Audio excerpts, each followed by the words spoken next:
حدیث میں آتا ہے قرب قیامت میں دجال ظاہر ہوگا، اسے اللہ نے طاقتیں دی ہوں گی، بہت ساری قوتیں دی ہوں گی، زندہ کو مار دے گا اور مردے کو زندہ کر دے گا، اور وہ یہودیوں کی مدد کے لیے آئے گا۔ کس کی مدد کے لیے؟ اسرائیل کی۔ عجیب بات ہے کہ آج یہودی بھی دجال کا ہم سے زیادہ انتظار کر رہے ہیں۔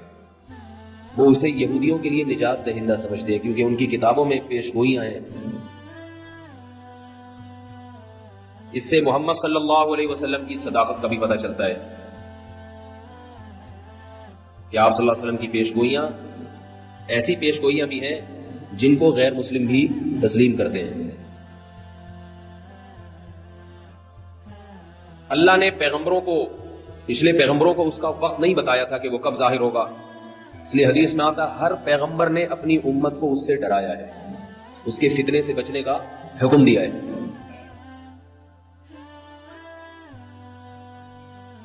لیکن محمد صلی اللہ علیہ وسلم کے دور تک وہ نہیں آیا، یہ اس کی علامت تھی کہ وہ کس امت میں ظاہر ہوگا؟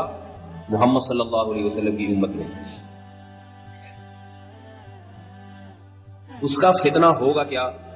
وہ ایسے طاقت اور قوت کے کرشمے دکھا کر اپنے خدا ہونے کا دعویٰ کرے گا۔ سمجھ رہے بات کو کہ نہیں سمجھ رہے؟ جو ظاہر پرست لوگ ہیں، اور ہوگا کانا۔ حدیث میں آتا ہے کہ خدا کانا نہیں ہو سکتا، اللہ تو ہر عیب سے پاک ہے۔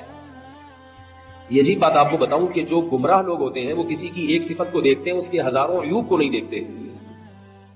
تو دجال کے طاقت اور قوت کو لوگ دیکھیں گے لیکن اس کے عاجزی کو، اس کے کاڑے ہونے کو نہیں دیکھیں گے۔ لوگ کتنا بڑا عیب ہے تجھ میں، آپ نے فرمایا کہ تمہارا رب کاڑا نہیں ہو سکتا، اور اس کی پیشانی پر واضح لفظوں میں کافر لکھا ہوا ہوگا، کافر۔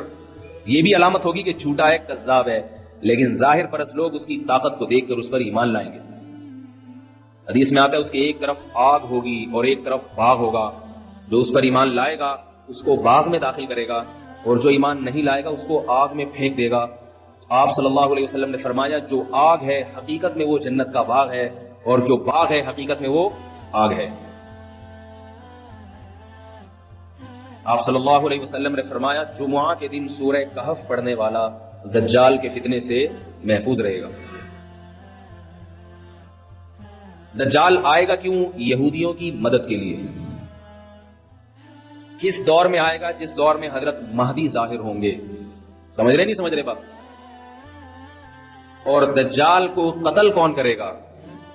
مسلمانوں میں طاقت نہیں ہوگی دجال کو قتل کرنے کی، اس کی طاقت اور قوت کی بنا پر۔ آپ صلی اللہ علیہ وسلم نے فرمایا، روایات میں آتا ہے عصر کی نماز کا وقت ہوگا، حضرت مہدی شام میں، جہاں آج بڑی لڑائیاں ہو رہی ہیں، اللہ تعالیٰ مسلمانوں کی مدد فرمائے، شام کی مسجد میں دمشق میں حضرت عیسیٰ، حضرت امام مہدی وہ امامت کے لیے عصر کی نماز میں کھڑے ہوں گے مصلی پر۔ اچانک جب اقامت سے فارغ ہوں گے دیکھیں گے کہ آسمان سے حضرت عیسیٰ ابن مریم علیہ الصلوۃ والسلام فرشتوں کے کندھوں پر ہاتھ رکھ کے نیچے کی طرف نازل ہو رہے ہیں۔ یہ بات یاد رکھیے، یہ بات قرآن سے بھی ثابت ہے، صحیح احادیث سے بھی، کہ حضرت عیسیٰ علیہ السلام پر موت واقع، بولو بھائی، نہیں ہوئی ہے۔ اور رسول اللہ صلی اللہ علیہ وسلم نے فرمایا جب حضرت عیسیٰ علیہ السلام نازل ہوں گے قرب قیامت میں تو حضرت مہدی ان کے اکرام میں مصلی ان کے لیے خالی کر دیں گے۔ حضرت مہدی حضرت عیسیٰ کے لیے مصلی خالی کر دیں گے کہ آپ نماز پڑھائیں۔ اس سے پتہ چلتا ہے کہ اگر کوئی بزرگ آئے تو امام کو چاہیے کہ اس کے اکرام میں، اگر وہ بزرگ امام سے اوپر والے مرتبے کا، اس کے اکرام میں اس کو نماز کی پیشکش کرے کہ آپ نماز پڑھائیں۔ حضرت عیسیٰ علیہ السلام اس پیشکش کو مسترد کر دیں گے اور کہیں گے کہ اس کام کے لیے اللہ نے تمہیں ہی منتخب کیا ہے۔ کیوں؟ اس لیے کہ حضرت عیسیٰ اگر امامت کر لیتے تو یہ اس کی علامت ہوتی کہ محمد صلی اللہ علیہ وسلم کی بجائے اب حضرت عیسیٰ علیہ السلام اس امت کے نائب ہیں۔ اس میں اشارہ کر دیا کہ نہیں، اس امت کے امام اب بھی محمد صلی اللہ علیہ وسلم ہی ہے اور انہی کے امتی ہی امامت کریں گے۔ بتا دیں گے میں امامت کرنے کے لیے نہیں آیا، پھر کیوں آئے بھائی؟ کیوں آئے؟ یہودیت سے انتقام لینے کے لیے۔ سمجھ رہے ہیں بات کو؟ اور اس امت کو اللہ نے جو کام دیا ہے لِيُظْهِرَهُ عَلَى الدِّينِ كُلِّهِ، کہ یہ دین تمام ادیان پہ غالب آ جائے، اسلام کی حکومت پوری دنیا پہ قائم ہو جائے، اس دین کی تکمیل میں چونکہ سب سے بڑی رکاوٹ یہودی ہے، لہذا اس یہودی کے خلاف علم جہاد بلند کرنے کے لیے یہ پیشگوئیاں محمد صلی اللہ علیہ وسلم 1400 سال پہلے کر رہے ہیں. اور آج اگر دنیا کے حالات دیکھیں، آپ دنیا کے حالات دیکھیں تو آج زمینی حقائق بتا رہے ہیں کہ اسلام کا سب سے بڑا دشمن کون ہے؟ اسرائیل ہے، جو امریکہ کو استعمال کر رہا ہے اپنے مفاد میں، برطانیہ اور امریکہ کو، اور امریکہ اسرائیل کے مفاد میں استعمال ہو کے اپنے آپ کو بھی برباد کرتے چلے جا رہے ہیں. یہ نہیں دیکھ رہے کہ ہمیں اس سے کیا نقصان ہو رہا ہے. حضرت عیسیٰ علیہ السلام نازل ہونے کے بعد محمد صلی اللہ علیہ وسلم نے ارشاد فرمایا عصابتان من امتی احرزهم اللہ من النار، عصابت تغزو الہند وعصابت تغزو مع عیسی ابن مریم. میں سوچتا ہوں کیسے مبارک لوگ ہوں گے جن کو نبی کی زیارت نصیب ہوگی، حضرت عیسیٰ ابن مریم علیہ الصلوۃ والسلام. کاش اللہ ہمیں بھی ان لوگوں میں شامل کر لے اور ایسے کاموں کی توفیق عطا فرمائے جس سے ان لوگوں میں شمولیت ہمارے لیے آسان ہو جائے. فرمائے میری امت کے 2 گروہ ایسے ہیں جن پر اللہ نے جہنم کو حرام کر دیا ہے. ایک وہ گروہ جو ہندوستان پر حملہ کرے گا جیسے محمد بن قاسم نے کیا، اور دوسرا وہ گروہ جو عیسیٰ ابن مریم کے ساتھ مل کر قتال کرے گا. جہاد کے مخالف لوگوں کو اپنے نظریے پر غور کرنا چاہیے. ایسا نہ ہو جہاد کی مخالفت آپ کو اندھا کر دے اور آپ اسلامی تعلیمات سے پیچھے ہٹ جائیں. اللہ نے جو کچھ جہاد سے محبت کرنے والوں کے لیے، جو کچھ اللہ نے اس دنیا میں اور آخرت میں رکھا ہے، وہ مخالفت کرنے والوں کے لیے نہیں رکھا. حضرت عیسیٰ علیہ السلام نازل ہو کر جہاد کریں گے اور حدیث میں آتا ہے کہ دجال کو قتل کریں گے. یہی وہ دور ہوگا جس میں یاجوج ماجوج ایک مخلوق ہے جس کا قرآن مجید میں تذکرہ ہے.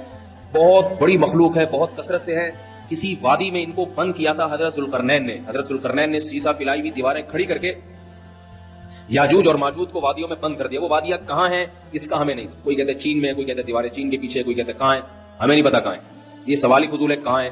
اللہ نے جہاں کرنا تھا وہاں کر دیا. حدیث میں آتا ہے جب یاجوج ماجوج اتنی کثرت سے اہل اسلام کو، انسانوں کو قتل کریں گے، حضرت عیسیٰ علیہ الصلوۃ والسلام بھی ان کے قتل کرنے سے عاجز آ جائیں گے. اللہ سے دعا مانگیں گے، اللہ سے دعا مانگیں تو اللہ ان کی دعا کو قبول کرے گا اور یاجوج ماجوج کو ہلاک کرے گا. اتنے کثرت سے ہلاک ہوں گے کہ زمین انسانی لاشوں کے تعفن سے بدبودار ہو جائے گی. اللہ آسمان سے بارشیں برسائیں گے اور ان کی لاشوں کو بہا کے سمندروں میں، دریاؤں میں پھینک دیں گے، جس سے زمین پاک صاف ہو جائے گی اور پھر اسلام کی مخالفت کرنے والا اس روئے زمین پر کوئی بھی نہیں بچے گا. محمد صلی اللہ علیہ وسلم نے ارشاد فرمایا کہ اس وقت حضرت عیسیٰ ابن مریم زمین کو ایسا انصاف سے بھر دیں گے، خنزیر کا خاتمہ کریں گے، سور کی نسل ختم کر دیں گے تاکہ کوئی سور کا گوشت اپنے پیٹ میں دوبارہ نہ اتار سکے. جو مسلمان یورپ میں رہتے ہیں اور وہ کہتے ہیں ہم سے خوراک ہمیں یہاں ملتا ہی سور کا گوشت ہے اور سور کے گوشت کے کوفتے بنا بنا کے کھا رہے ہیں، ان کو میں یہ اللہ کا واسطہ دے کے کہتا ہوں کہ دیکھو سور کتنی گندی اور اتنی ناپاک چیز ہے کہ اللہ نے اس کی نسل کے خاتمے کے لیے ایک پیغمبر کا انتخاب کیا کہ اس کی نسل ختم کر دیں. وہ اگر اس کے کھانے کی کچھ بھی گنجائش ہوتی تو حضرت عیسیٰ کی ذمہ داریوں میں سے یہ ذمہ داری نہ ہوتی کہ سور کی نسل کا خاتمہ کر دیں گے.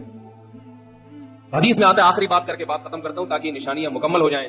رسول اللہ صلی اللہ علیہ وسلم نے فرمایا زمین کو عدل سے بھر دیں گے، انصاف سے، اور جب زمین پر اللہ کی عبادت کثرت سے ہوگی، زمین زنا سے، بدکاری سے، چوری سے، رشوت سے، پوری روئے زمین پاک ہو جائے گی تو اس کی برکتیں اللہ آسمان سے اللہ کی طرف سے برکتیں کھلیں گی. جس زمین پر گناہ ہوتے ہیں اس زمین میں رزق کی برکت کو ختم کر لیا جاتا ہے. آج پھلوں میں ذائقے ختم ہوتے چلے جا رہے ہیں، آج گندم میں ذائقہ ختم ہو گیا ہے. روٹی آپ پہلے دیکھیں بچپن میں ایسی خوشبودار روٹی، اب روٹی کا مزہ ہی نہیں ہے. آمدنوں میں برکت ختم، لاکھ 1.5 لاکھ کما رہے ہیں مہینے کے آخر میں، پھر بھی روتے پھر رہے ہوتے پیسے نہیں. تو محمد صلی اللہ علیہ وسلم نے فرمایا جب زمین میں تقویٰ ہوگا اور اللہ کی عبادت ہوگی تو اللہ اپنی برکتیں کھول دیں گے. آسمان سے ایسا برکت والا پانی برسے گا، ایسی بارشیں ہوں گی زمین میں کہ آپ نے 2 مثالیں دی، ایک انگور کی اور ایک انار کی. فرمایا انگور اتنے بڑے بڑے پیدا ہوں گے کہ ایک انگور کے دانے کو نچوڑ کے کئی لوگ گلاس بھر بھر کے سیراب ہو جائیں گے اس سے، اتنے بڑے بڑے انگور پیدا ہوں گے. اور فرمایا انار اتنے بڑے بڑے پیدا ہوں گے کہ انار کے چھلکے کو لوگ سائبان کے طور پہ استعمال کریں گے. انار کا چھلکا باقاعدہ چھتریوں کی طرح بڑا ہوگا. انار کتنا بڑا ہوگا، اس کے دانے کتنے بڑے بڑے. یہ اللہ کی طرف سے انسانوں پہ رزق برسے گا. کیوں برسے گا؟ کہ انسان تقوی والی زندگی پر اور حلال والی زندگی پر آ جائے. یہ کام تو میرے بھائی حضرت عیسیٰ کے زمانے میں ہوگا اور انشاءاللہ ہو کے رہے گا.